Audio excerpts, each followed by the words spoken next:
Welcome to the Story Selling Podcast, the show that explores how to tell your story, beat writer's block for good, and nurture authentic connections with your ideal clients.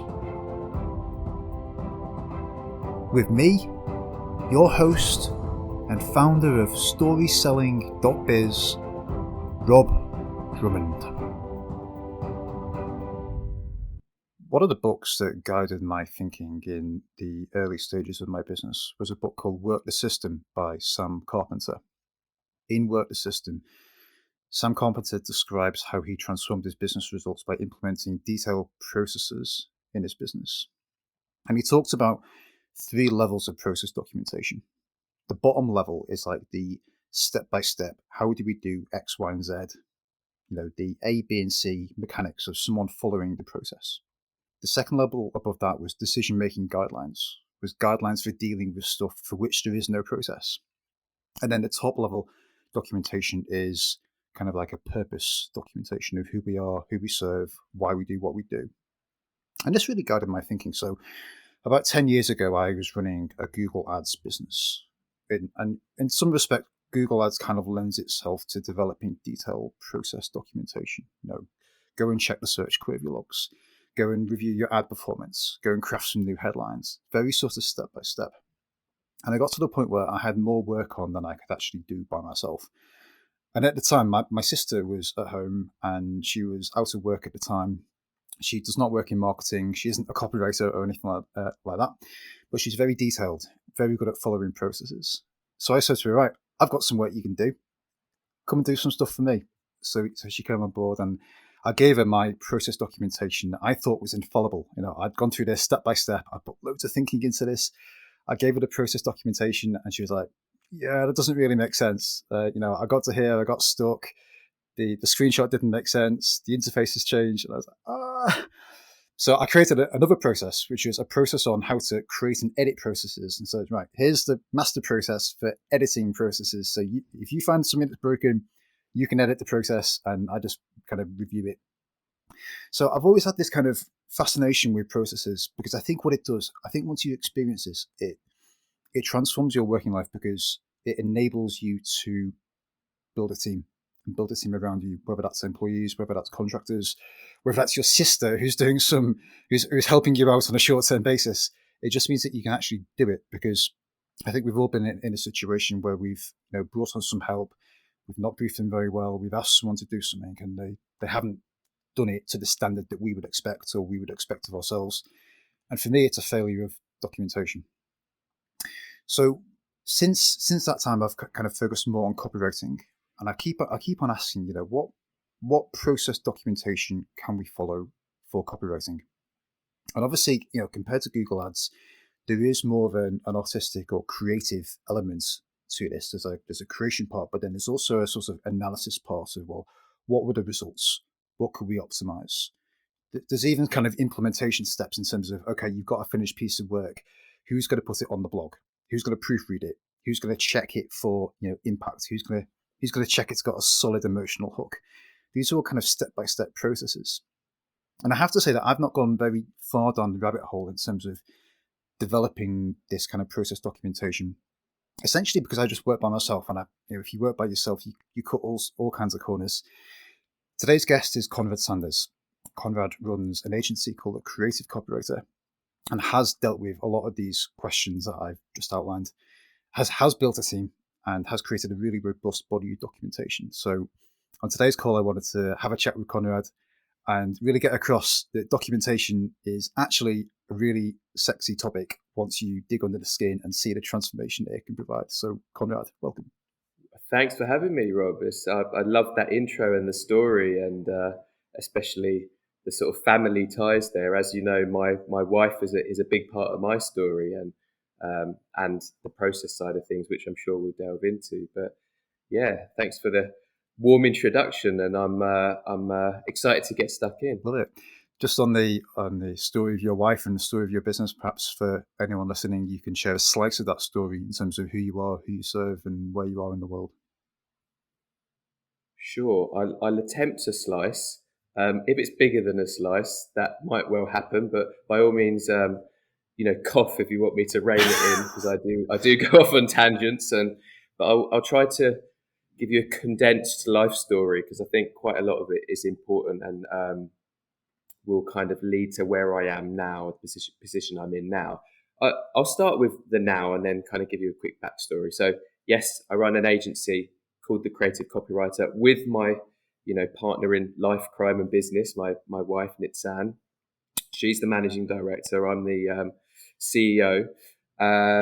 We are sector agnostic, but we work both B2C, big brands like Adidas, TikTok, Mercedes-Benz, but we also work a lot in the B2B world, unsexy tech, as we call it, and sexy tech, so SaaS, helping SaaS startups and scale-ups really grow through essentially data-driven content strategy and psychology, kind of merged with the arts of creative copywriting, to help them get their words right at every step of the customer journey. So we're very focused on customer journeys. And talking of journeys, perhaps that's a nice segue to talk about my journey. Without going into too much detail, I studied philosophy at uni. It was kind of one of those subjects which gives you so much and so little also at the same time, in terms of a clear career path. But what I did a lot of was writing. I always enjoyed writing, and I was then had to write under tight deadlines, and that's partly because I left things to the last minute.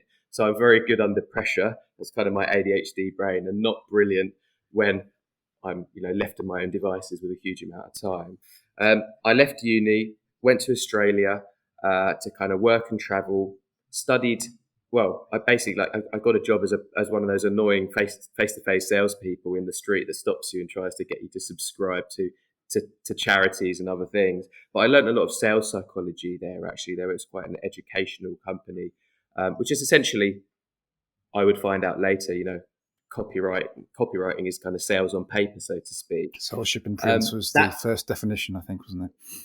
Yeah, there you go, exactly. And so I didn't know what copywriting was at that time, but I was kind of starting to learn, the power of influence and things like that. And anyway, I was traveling around Australia with no rhyme or reason, met my now wife, Nitsan, and she's originally from Israel, and we were traveling around, wanted to keep the relationship going. So we were there in Australia and Southeast Asia for about 2 years. Then I went basically to Israel, and I didn't have a work visa.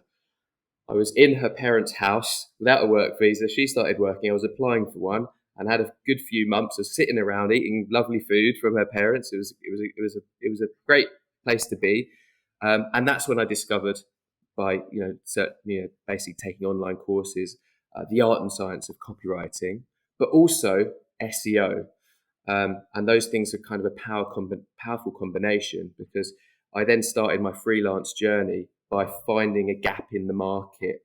Because the cool thing about SEO is that it's basically innately data driven, right? You're finding keywords, and what I was doing was looking for keyword opportunities whereby there was, a good chunky amount of demand, high monthly search traffic, but not much competition. And I found that people around the world are searching for creative copywriting, right? So hence, I started a blog called The Creative Copywriter, teaching people about copywriting, essentially doing content marketing and SEO best practices, backlinking and all of that stuff, adding social, media arms and legs to that as well. Brought in a lot of traffic and realized, being quite entrepreneurial, right, how can I kind of improve my portfolio and also make this bigger? And that's when I reached out to other copywriters, kind of formed a collective. It was the beginnings of an agency without really knowing it. This was in 2014. But what I'd say was my first hire was my best friend Ella, who's actually our head copywriter now. She's got a similar brain to me. That typical kind of creative, maybe not the best at following process, not the best at setting and defining those processes. And we were doing a lot of, we're putting out a lot of fires. We were doing it very well, charmingly, but it was unnecessary. And I see a lot of agencies doing the same thing, right? There's a lot of headless chickens running around. And in 2017, this was kind of a pivotal moment for us, because that's when I asked my wife to join, just part-time. and she's got a very process-driven brain. She's like the opposite of me. We've got a yin-yang thing going on. She's like an organizational guru. Um, and she joined and was like, what the hell's going on? It's chaos here. And I said, babe, that's just agency life. That's just how it goes. You just got to, and, there was an element of truth in what I was saying, but there was also the fact that we hadn't built robust processes for the agency. And she and I together started to develop them, because I think that while she's brilliant at building processes, a lot better than me, what I'm great at is kind of frameworks and methodologies. And I think like they're kind of two sides to the same coin in a sense. A framework or a methodology arguably is a process, right? They're kind of very much intermingled ingredients. And as we grew, and she started to build very robust processes for sort of how we deliver our work, and that step by step, from that first lead coming through to what we call a compatibility call, and then a deep dive discovery call, through to like exactly how we create our proposals, templated things that we pull together, through to onboarding clients, a welcome pack that they get from their account manager and project manager, everything that's smooth, solid experience, and then through to the delivery of the copywriting and content strategy itself, which is more my domain. That's really what helped us grow. So, from 2017, arguably, my managing director says that's when the agency started, and that's where we've kind of had pretty much 30 to 40% growth year on year. And process has been a huge part of that. And along with that, the frameworks and especially the 13 lenses, which we're going to delve into, which is much more about really how we ensure quality when it comes to the copywriting work itself. That's been a huge differentiator for us, and also a way that we, really ensure that quality and success as a growing agency. Because as you said, as an individual, when I was delivering the work, that was fine. I'd go with my experience and expertise, but errors and mistakes can slip through. You can forget about certain things. But then I'm a huge perfectionist, and as a growing an agency, and we're hiring more and more copywriters, I had a fear quite early on. And how do I know? I can't look at every single piece of work that we're supplying to our clients. How do I know that we're ticking all of the boxes? And I remember a very specific moment whereby, I was putting together a case study for a client, right? A new proposal with case studies. And I wanted to dip into some more recent samples from a particular client we were working with. So I looked at some of the blog posts that we'd written for them on their blog. I looked at one, it was beautifully written, right? And, lots of the boxes were ticked, but there were no subheaders. There were no subheaders in this blog post, right? And I just, for people who skim and scan, which is most, or at least a lot of people online, especially if you're looking for that kind of those nuggets of gold, it's very hard to skim and scan. So there was one ingredient in the recipe of writing a successful blog post that was missed. And I said to myself, there must be another way. Like, why are we missing that? And so I thought, I need to create a framework, a scoring matrix. This is where the 13 lenses was born. Something that would mean that we wouldn't let little things like that slip through, because, something as simple as not having subheaders might be losing you a real chunk of your readers, because they want to skim and scan, they see all that text, they don't skim and scan, they leave, and they end up, back in the webosphere, and that's it. You've lost that attention, you've lost that prospect, and potentially lost that client. I can think of so many things that you could apply to that. Titles, email subject lines, email preview lines, postscripts at the bottom, and that's just email. If you think about, I think the subhead is a really good example of just like something that very easily gets overlooked. But if you're publishing on the web, you have to cater to people who scan. So yeah, no, I think that's a great example. Exactly. Perhaps we can just, I just wanted to mention as well, you talked about methodology and frameworks and processes, and I think these kind of go hand in hand. Like, to me, the methodology is how you kind of think about something, or how you might, you've got a problem in front of you. How do you go about diagnosing the issue or identifying the problems, whereas the processes then is a slightly different thing, isn't it? Because that's like the step by steps then of like, well, okay, you might take the methodology and you might follow A, B, and C, using that as like a mental model to guide what you're doing, I guess. Yeah, as I said, they're kind of like intertwined. Yeah, as you said, they go hand in hand. The process is almost like that more concrete, step by step, tangible, uh, process of how you then deliver that methodology. How do you deliver on the promise that you're giving to your prospects, to your clients? And that how, I think, is hugely important and often missed, by service providers, whether it's a copywriter, copywriting agency, or design and build agency, any kind of agency or service provider. It could be an And in-house I thing as know well. that, It could be like, you've got an in-house team of marketers or copywriters, yeah, and you want them to produce in a consistent way, whether that's maintaining a tone of voice or maintaining a style, or just making basic optimizations like having subheads in your blog posts. 100%. And I think, like, obviously I'm talking mainly from the perspective of that service provider being one, right? So that's kind of like, that's my perspective. But absolutely, yeah, absolutely, both methodology and process, like those two things intertwined, can and should help you be successful in sort of everything you do within a company, essentially. And for us, I talked a lot about my other half's, role in the company, and a lot of the processes that we've got, from the top level right down to very granular. We've got all this documentation of exactly what an AM does, a PM does at each step, from like a top level flowchart down to like a 30-page document that is always updated.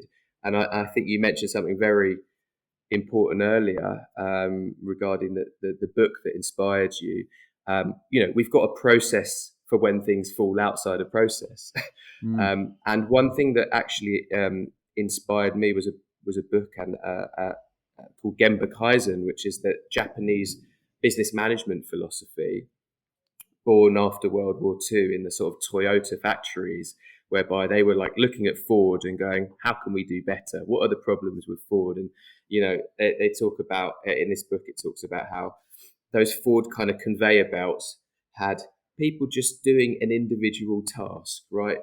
Attaching the wheel to what, I'm not great with cars, so apologies for not using the right terminology. Attaching the wheel to the car, that's my job. And then someone else screws some bolts in, it goes along the conveyor belt. But what if someone makes a mistake down there, an error? What was happening? They build the whole car, it would be faulty, and they put it back to the start again to get rebuilt. And hugely inefficient, right? And so one thing we took out of that, philosophy, is, they call it the 5 Ps, but we've turned it into this thing internally. We call it an Oopsie thread. So whenever anyone in the company has, without pointing fingers, like obviously if it's a personal thing, we wouldn't write it in there. But whenever there's been some kind of error or inefficiency with a process, with something that's happened with a client, or a process that we currently have, we drop it in this thread. Then every 2 weeks, we have a level 10 meeting, and we go through that list of the past 2 weeks oopsies, right? And we have a table. We look at the oopsie. We talk about what the root of the problem was. Then we go, how do we preempt that for next time? And then what documentation do we then work that into? What process document do we work it into? And who's going to take care of that? 2 weeks later, we've then ironed out that inefficiency. And it's a lean way of operating a company, and crucial to the success of us as a business. And again, I know we're kind of moving further away from copywriting, arguably here, but process is key. It's a modus operandi, isn't it? A way of doing things that becomes entrenched. That I think the other thing as well is that when something does go wrong, if that person has followed the process, then it's very simple. You just blame the process. Like there's no blame to the person attached if they followed the process. So. exactly. And actually, in our company culture, actually, this was not intentional, but we've got them behind here, our cultural values. And, we've got one is called Trim the Fat, and that's very much about being lean and one thing we say is, we don't point fingers right at each other. We point fingers at the process. And yeah, it's just in terms of like team culture, work culture, it's brilliant as well, because you don't end up in this kind of toxic work environment when everyone's pointing fingers at each other, and it's smooth in terms of client relationship as well. If you are a service provider, a copywriter, and I'm sure we'll delve into the 13 lenses, which are much more specific to copywriting, but a lot of what we do, and whether you're a freelancer or an agency, a big part of it is not just writing words on a page, right? That's almost like that's an element, hugely important element. A big part of our job, huge element in that role is almost like people management and expectations and meeting expectations and client relationship. We all know that if a client relationship sours, you lose business, right? And so and when we're talking in-house here, it's crucial that teams are working well together, and again, having processes to reduce the room for error, not remove it completely because you can never get there. But, the idea of Gemba Kaizen is this pursuit of perfection, having processes to reduce that margin of error, and to have something to rely on and to mold and to constantly look at and improve. It just helps with everything, including if you're a freelance copywriter, because that client relationship is so important. And I was going to jump into the how. I wanted to just jump on that a little bit more, because I know there's been a lot of talk over the years, especially from Simon Sinek, famously, about how your why is the most important thing you should focus on, right? And as an agency and a sort of service provider, a B2B company, my argument is that your how is more important than your why. Your why is a nice to have, right? And it's great and it should be there in your messaging hierarchy. But really, what prospects want is they want the confidence, as I said before, that you can deliver on your promise. Like, how are you going to achieve the results that they need? How are you going to help them, how are you going to deliver on that promise? Exactly how are you going to do it? And that's where a framework, a methodology, and the process by which you kind of flesh out that methodology will help you give that confidence to a prospect and a client. And it can really help differentiate you, because if there's a million and one other copywriters out there and agencies who kind of provide basically the same service, copywriting, for example, being one, in order to win that business, how can you differentiate? That's a crucial part of what we need to do. And having your own methodology / process, especially if you've named it, maybe got a patent as well, like the 13 lenses, suddenly, we're the copywriting agency that helps you deliver A, B, and C using this tried and trusted, this proven framework and this process that's called the 13 lenses. No other agency competing with us can say we also do that, but they can say we deliver results. We believe in sustainability and work-life balance, and everyone says most of those, integrity, transparency. We all kind of share the same values. If you didn't believe in integrity and things like that, I'd be worried, right? So to really differentiate, I think having a framework, a process that you've actually coined a name for, and potentially it's your IP. It's your IP. It can differentiate you. It gives your prospect and your client confidence, and then when you're delivering the work, it gives you the confidence that you're going to be getting it to that standard that you want it to be and that the client needs it to be at. I think the why and the how potentially sit at different places in the customer journey. I feel like when someone first comes across you for the first time, it's quite helpful if they buy at an emotional level, if they buy into the direction that you're going in. But once they're in the sales process, it's very, very reassuring to know that you do have a methodology that is real, that is tested, that is proven. Something I did in my AdWords work a few years ago was I published my process documentation under a Creative Commons 4.0 license and encouraged people. It was partly an acknowledgement that I'd done some of the work, but I didn't have all of the answers. It was an encouragement to say, take this, use it, build in it. The only requirements were that, if you make edits, let me know, basically, so that I can improve the base level kind of documentation. But actually, what happened in reality was that it was just a reassurance for clients, because they could go and see this level of documentation, and then think, holy crap, that's a lot of work. Yeah. Perhaps I'm not the best person to do this myself. Perhaps Rob does know what he's talking about. So it acted more as like a sales tool, I guess, or it sat closer to the sale, I think. I think it's sort of, yeah, it's kind of prime example of good content marketing there, right? Of that sort of selfless value that it is the essence of content marketing, right? That's what it's really about. It's like, here you go, here's this free value, here's this educational piece, but have it for free, go away, use it, have a crack at it if you want by yourself, that's fine. There will be a percentage of people out there going, oh wow, they're more detailed and there's more work in this than I thought. Right, I need some help. Who am I going to go to? The trusted expert who has just kind of fed me this information. So yeah, for us, our 13 lenses, we've got a blog post where we delve into it. It's there, it's open, it's like in the public domain. Anyone else can kind of read it and sort of apply it. Agencies can't then claim it as their own and say this is ours because it's our IP. But people, whether they're a copywriter or a marketing manager or a business owner just wants to improve their copy, they can read about our 13 lenses and apply that methodology, and take those steps. And in terms of the whole, I think if another agency really, really wanted to copy your methodology, like they would find ways of doing it and just renaming it so that it's not obvious that it originally came from you. Like, but it's just not really that much of a thing. I think it's more. I think a lot of people will. I think more people will see the documentation and just realize that you deeply and truly know what you're talking about. yeah, exactly.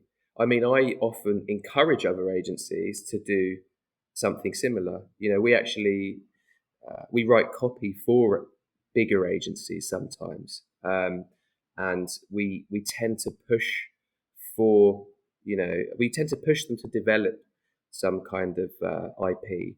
And sometimes they'll say, well, we don't know, we Conrad, we do PPC and SEO, right? I don't know. And I go, okay, but let me talk to your head of PPC and head of SEO. Let's have a conversation about how they do that, right? And we can there's always a process. It's not that they just close their eyes and hit the keyboard and hope that something happens. There is a process there, right? It exists. Whether you have the documentation or not is the thing, right? Whether you've extracted that and really laid it out, made it more, solidified it and given it a name. And that's often what we try to do. We talk to agencies if we're helping them, and we go, oh, and sometimes I just encourage and do a bit of pro bono work with other agency founders that I know. And we say, look, you do have a process. I'm sure you do. What is it? Is it 4-step something? Is it the 4 Ps? Give it a name, give it something. And then what you do with that is you're making it more concrete and you're giving more specificity to your proposition. And one thing, I said this the other day, I say it often, if you were to twist my arm and ask, Conrad, what do you think is the number one problem with most B2B copy, let's say, probably all copy, but most B2B copy, brand copy, I would say it's, in one word, I would say it's specificity. There's so much vagueness out there. We help you save time and money. Okay, great. That's what every SaaS tool does. That's what technology does. It helps you save time and money. Okay. How much time exactly? 33.3 hours every month. Right. There's specificity there. Okay. We can help you, achieve results. Okay, right. Everyone helps achieve results, or everyone says they're going to. How can you give me the confidence? We can help you achieve these results using our tried and trusted 4-part process called whatever the name is. That specificity will put you head and shoulders above most companies, most competitors in your industry, because the digital world is full of of vague, wishy-washy copy that doesn't specify and doesn't give that concrete confidence that the prospects need to really make that decision. I mean, you're asking for their money, right? So, give them the specificity, give Or them their that time, or confidence. both, maybe. Yeah, Yeah. all of the above, usually. I think this comes back to, like, people often talk about what they think their unique selling proposition is, and then they'll say it's something like better customer service. I'm like, well, it's not really a proposition, because I'm not going to get. Oh, it kind of is a proposition, but it's not a very good one. It's not a selling proposition, and it's definitely not unique. So therefore, it's not a USP. So, like, it's like the term USP just gets bandied around as things that people think they can put on a business card, but I think there's some deeper thinking that goes into it as well. I've been going through a bit of a process with my kind of email marketing methodology, which is hence the development of the lead incubator, lead magnets, and book. And again, just trying to tie up the methodology of, like, well, if you're going to tell stories to new incoming email marketing subscribers, what stories do you tell? What order do you put them in? How many emails do you write? How do you structure those emails? So again, it's kind of digging at kind of the same thing, I think. 100%. And I've gone through your PDF. It sounds like this is like a more fleshed out version of it. And yeah, I love what you put together. Again, it makes a lot of sense, and it gave me the confidence that you know your stuff, right? Yeah. Like that's what it did, and it says and it's really interesting to read through, because we have an email drip email methodology as well, and it was good to kind of compare and look at it. And I know that you're laser focused on that, so I shared it with the team. I said, take a look at this. So yeah, it works. It's important, and I encourage everybody, whether they're a copywriter or an agency or in-house, and probably just involved in anything at all, to create and solidify processes and kind of with that methodologies or frameworks or whatever you want to call it. Just before I ask you about the 13 lenses framework, I wanted to ask you about AI, actually, because obviously there's a lot of talk about ChatGPT and various tools, and I just wondered, in terms of you getting words onto a website, into an email sequence, or whatever it is, what impacts the AI tools are having on the processes that you put in place. Great question. Again, I'll have to try to be succinct, because we could have a whole other It's a, episode it's a just whole on this it's a whole subject. second. Yeah, yeah. It definitely is. Look, we have embraced the technology. We did so. We've kept an eye on it for several years. Obviously, ChatGPT kind of exploded and opened up the world's eyes to the current kind of power of large language models, and just in a interface that is really easy to use and almost human-like. There are huge advances. There are other tools that we like WordTune, which is great as a kind of sparring partner. We believe at the Creative Copywriter that the future, at least the near future, not sure about 20 years from now, when it'll be Terminator 2 or The Matrix, but we believe that the near future, at least, when it comes to copywriting, it is collaborative. Man or humans and machines. AI and people.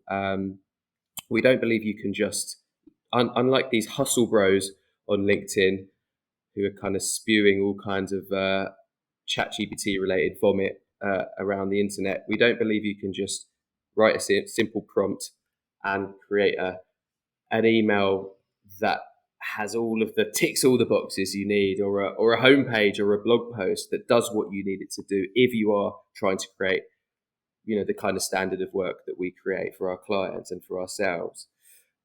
But we do believe that it's an assistive tool. That's what it is. It's a tool, essentially. So much like my dad, who was a graphic designer, a brilliant old school graphic designer that used to draw logos, and then scan them in and decrease the size. Brilliant illustrator. Home laptops came along and Adobe Photoshop. He was slow with the uptake. he wasn't good at and interested in the technology, and he had to pivot careers because he couldn't keep up. So for us, we think, and for copywriters out there, we do think, and agencies and everyone, to be honest, we think it's really important to embrace the technology. What we've done internally, again, back to kind of process and being structured, we started this very big use case testing project, whereby we created a big spreadsheet that breaks down all of our services from a buyer interview through to one of our brand DNA workshops, through to a homepage, through to a blog post and an email and everything in between. We broke them down into granular steps, like how do we tackle each of these deliverables? And then we scored them. I'm a big fan of scoring things and traffic light systems. So we scored each of those steps based on how likely AI or a large language model is able to help us improve or speed up that task, and B, how much do we dislike the task? Because I think that's important, right? I think it's very important that we all remember, especially business owners and those kind of leading a team, it's not just about shaving off 10% here and there. If you cut out the 10% that your team member, your copywriter, absolutely loves about their job, you're going to lose talent just to kind of make a marginal gain. So that's why we kind of created this little scoring matrix, and we're going through that process. And one thing I will say, after doing this for about 6 months, I wrote this on LinkedIn the other day. One main takeaway is that it's actually quite personal. So while we're doing all this use case testing, and while we have company-wide, agency-wide processes and frameworks, etc., as we've discussed, within those processes, every individual still tackles things in an individual way. Like even if you're ticking off these 13 lenses when you're writing this copy, you still, each brain is different, and some people struggle with analogies and metaphors, right? And some people can't, struggle with headlines, and some people want to like cut certain corners but not others. And I think that ChatGPT and the use cases that the myriad of use cases that you can get from ChatGPT and other tools like WordTune, etc. We found that it's actually really quite personal. It comes down to how best you can use it to, again, speed up and improve what you're doing, and that's the goal here. We're trying to find ways to speed up and improve what we're doing. I do believe that it is very important to experiment.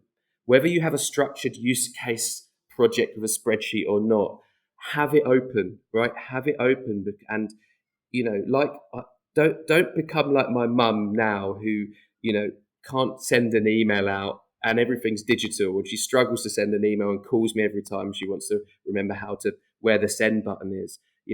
There is an AI revolution. It is the future. The good thing is it's probably going to be a lot more intuitive than previous technology, because it's more human-like. It's like a chat bot. It goes back and forth. But I encourage everyone to become AI literate and AI fluent, if you will. And the way you'll do that is by experimenting, right? Having it open when you're writing your next email or landing page or brainstorming. Just always remember, maybe I'll ask ChatGPT to help with that. Me personally, I'm using it again when I get stuck. The copy I write these days is mainly LinkedIn posts, to be honest. The team write all of the copy for our clients, but building my personal brand is important. And I want to weave in a metaphor and analogy into every post, because it's in the 13 lenses. It's part of my kind of brand voice and stuff. Occasionally, it doesn't quite jump into my head like first thing in the morning, so I use ChatGPT to give me 5 different options, and sometimes one of the options is great. Sometimes it's just inspires me to think of something, and it kind of removes that block, that barrier. But what we're also finding AI specifically and LLMs to be very useful in the research phase, and when I say research, breaking down a topic. We've got, like I said at the beginning, we're industry agnostic, so we're working for companies that focus on the American medical sort of healthcare system. We have to quite quickly get our heads around that and absorb and understand things. And ChatGPT can really help to feed you with insights quickly. It's also great for talking to subject matter experts, whereby we use Fireflies to record, instantly transcribe that, and then you can use a Ask Fred, which is the bot within Fireflies, to quickly pull out insights. Like, what were the from that conversation? You have a hour long conversation. What were the pain points of that person? What were their goals? What were their barriers, etc. And it can quickly feed you that information. So, again, I can't remember what the original question was. I've probably got off on a tangent, but we're definitely working them in, and experimenting and learning and documenting the micro gains, and then the kind of the game changers, as I call them, the granular use cases, and any game changing use cases where it can shave hours of time. It's very interesting, isn't it? I think for me, like I was using ChatGPT just last night, but I use it more, a bit as you said, I use it as a research tool and I use it as a validation tool. So, for instance, I was writing a blog post for a client who's involved in franchising. So I asked ChatGPT to act as a franchising expert, and then given that role, I asked it, well, what are the top 5 franchising mistakes that people commonly make, and then I used that list to then check had what I written, which was just based on what the client told me, had we missed anything that ChatGPT thought was very important? Could we sharpen the article in any way? So I'm just using it as like an instant check against, well, because I mean all it's doing is surveying the internet in almost real time, I guess, to kind of present you with information. Also, for anyone listening as well, you might want to go and take a look at the transcript of this episode. So something I do with my episodes is I feed them into a tool called Cast Magic, which does, well, again, a bit like the other AI tools. It will create a transcript, but then it will feed that transcript into ChatGPT-4 and allow you to query it. So then you can spit out a transcript. You can spit out sections of transcript. You can spit out a handful of emails, a handful of social posts. I'm not publishing those straight away. I'm using them as a starting point. As a starting point that rather than being 0% of the way there, we're maybe 60% of the way there.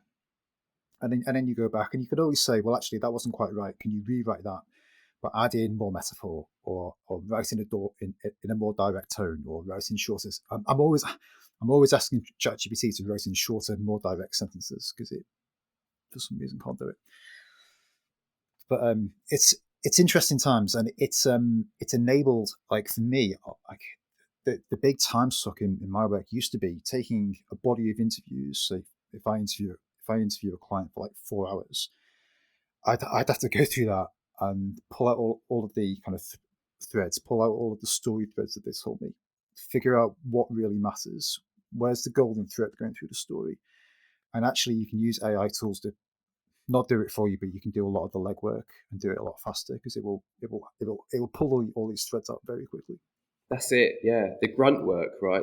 That's it. That's why we did that scoring system. And part of the reason was because there was a little bit of resistance, let's say, from the team when ChatGPT came out. Naturally, there was some fear among our copywriters, and we just tried to kind of like explain, look, let's look at the huge advantages and potential here, and there are things such as going through transcripts, which we used to have to do kind of manually, which is not the part of the job that most copywriters really enjoy, and thus their time can be spent on the creative side of things, and that's it. And what we are also doing is, because we're a strategy and copywriting agency, we're kind of gently pushing each of our in-house copywriters to do more strategic work as well. So that brand DNA piece, that kind of like workshops with clients to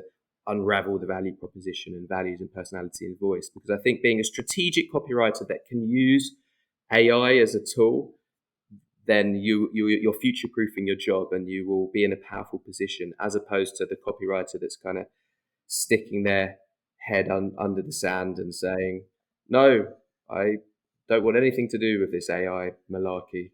It's a bit like when Pixar came along, and the animations that were previously drawn by hand were suddenly done on computer. So it's a new tool that you have to adapt. And I think it's a similar kind of thing. It's like you can't just insist on carrying on drawing your animations because that isn't the current tool set. Exactly, like my dad, exact example of that. Had to pivot because of just burying his head in the sand, essentially. Remarkably, we have about 5 minutes left, possibly a bit more depending on your schedule. I wondered if we could just explore, so you've got this 13 lenses framework that you use to kind of check any piece of work going out. I wondered, if you were to pick one lens that you thought was the most important one, or the one that you kind of go to first or go to the most, I wondered if you could talk about what that lens might Yeah, be. this is an extremely difficult question, Rob. I struggle when people ask me to pick three lenses. But you know what? It's a nice teaser, isn't it? I'll give you 1 out of 13 lenses, and anyone listening will be like, "Oh, I want to hear about the others." 13 lenses are, these categories, these ingredients within the secret sauce of copy and content that does what you need it to do: compel, convince, convert, and like I said, essentially a checklist. We've turned it into this scoring matrix, this checklist, and each lens has a number of questions within it that we can basically answer yes or no. Did we do that or not? You know what? I can't say what's the most important one, but the first one that usually kind of pops into my head, because it's at the top of the spreadsheet, and I alluded to it earlier, is the Goldfish lens. And it's that one that is kind of like those very obvious things. Um, like I mentioned, the subheaders earlier kind of would fit into this. It's based on the premise that your target audience have the attention spans of goldfish, right? They've got 20 or so other tabs open. Anyone and everyone is wrestling for their attention and eyeballs online. Right? Everyone wants their attention, wants their business, etc. And attention spans are dwindling because of all of that. Um, so the goldfish lens is all about not falling at the first hurdle and making your copy and or content, whether it's an email, blog post, whatever, easily digestible. Okay, and there are simple tricks and simple mistakes that companies and people and marketers make. For example, chunky paragraphs, right? A chunky paragraph is just harder for the eye to follow. Lots of people online will look at that paragraph and go, you know what, screw it, I can't be bothered to read. Let me go back into one of the many other tabs I have open. Long sentences. Long sentences are just, you mentioned it already, harder to kind of to follow. And when you don't have much time and you're just skimming and scanning, you shorter sentences are proven to work better. So choppy copy works, as we like to say. Again, subheaders and bullet points where needed to make it skimmable and scannable. It makes it more easily digestible. Another little more kind of technical detail is that, the optimum line width is between 55 and 75 characters, right? So anything longer than that, again, it's just harder to read. Anything shorter is harder to read because your eyes It's the flicking eyes back and forth. tiring, isn't it? Exactly, Yeah. it's tiring. It's more tiring on the eye. It's less digestible. You've fallen at the first hurdle. You might have amazingly creative copy. You might have ticked all the boxes of the creative spark lens. You might have the action lens in there, all the conversion stuff you need, the primal brain lens, all the emotion and instinct. You might have all of that stuff, but if you've made it hard for the eye to actually read and tiring, they won't even bother, or a large percentage of your visitors, your audience, won't even bother reading and getting to all that juicy stuff.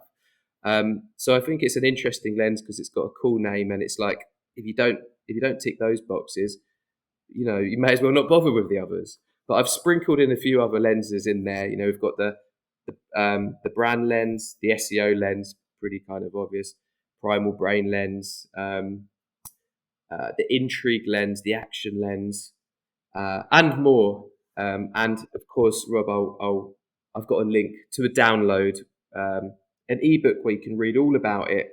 It's free. It's my selfless value that I'm offering you. By all means, go ahead, use the framework, take inspiration from it, and sharpen up your copy and content.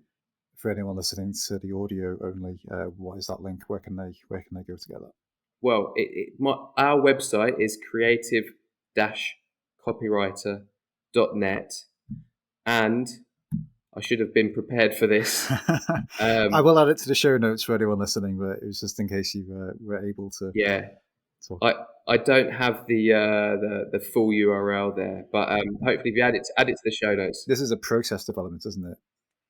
In the There it list of is. Yeah, oopsies it for, definitely is. yeah, It's going in the Oopsie thread, Rob. that's it. Yeah, next time you're on a podcast and someone asks you for a link, it's like, I'll there know we it. I'll know it off by heart. Exactly. But that's our website. We've also got lots of valuable information on our blog, including about the 13 lenses and all kinds of useful brand and content strategy and copywriting tips and tricks. So there's a lot of value there.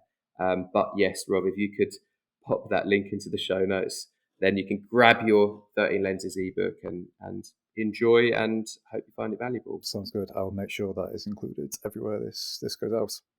Well, Konrad, it's been great to chat. Thank you so much for coming on. Let's get you booked in for another conversation sometime soon. I feel like we've barely scratched the surface here of copywriting and everything that there is to talk about. So yeah, it's I'd been love great. to. So many themes we could pull out from there and expand on, for sure. Indeed. Great. Well, thank you very much for coming on, and yeah, we will talk soon.